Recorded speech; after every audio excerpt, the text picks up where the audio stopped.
What a game yesterday. I don't think a lot of people expected Miami to win, but really, we shouldn't be surprised of how well they are playing right now. Let's take a deep dive into game one. Miami did something I wasn't expecting yesterday. They started Game Vincent on Jalen Brown.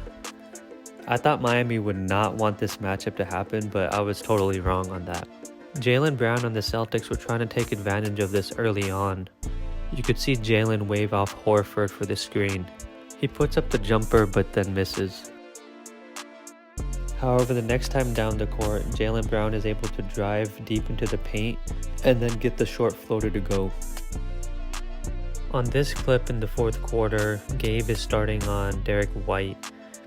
Vincent then has to switch on Brown, and Brown takes advantage, goes in the paint, hits the floater. But overall, this is a win for Miami. Vincent guarded Brown 2 out of the 4 possessions pretty well. I think they like his quickness on Brown, and as long as Miami can keep Brown out of the paint, then I think it's beneficial for them.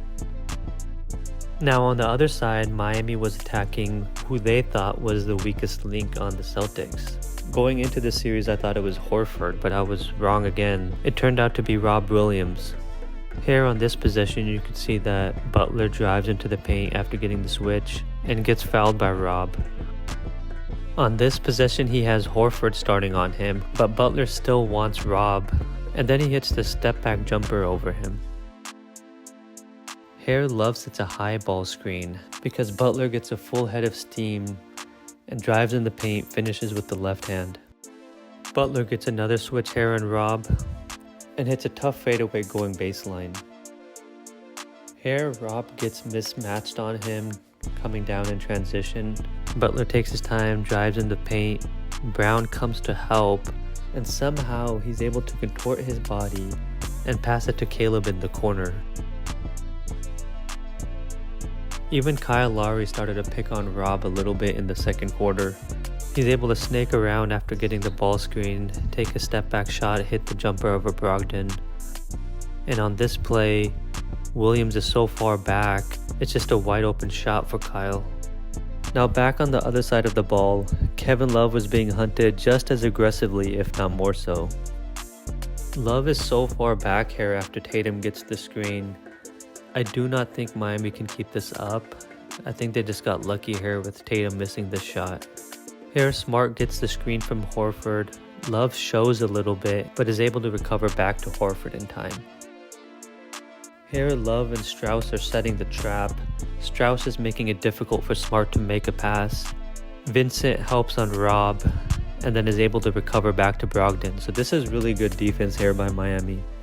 On this Horns action, Smart obviously goes to the side where Kevin Love is on, basically gets an open 3 and then hits it.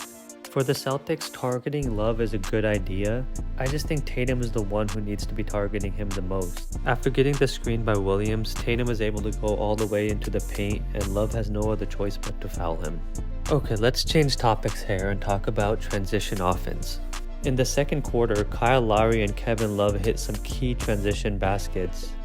Kyle in general just really helped them weather the storm. The Celtics also like to run, and I thought they got a couple of key baskets down the stretch in the second quarter that helped them pull away a little bit. So whichever team is able to run more in this series is going to be a huge advantage for them. I gotta point out some of the passes that Smart made in this game. He threw a few dimes that were just unbelievable. When he's creating like this, it makes the Celtics really hard to defend. I mean, this is a beautiful drop-off pass to Williams here.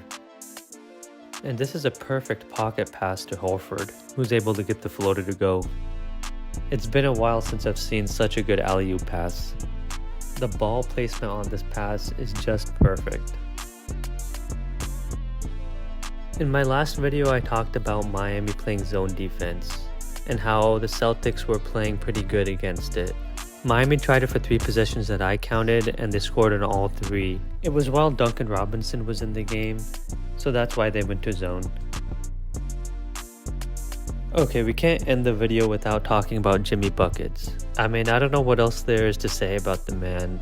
He just made tough shot after tough shot.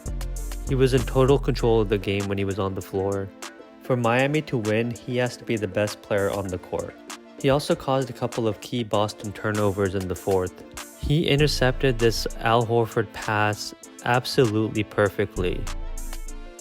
Tatum had a good game, but I'm expecting him to be even better down the stretch in Game 2. Let me know what you think. Peace.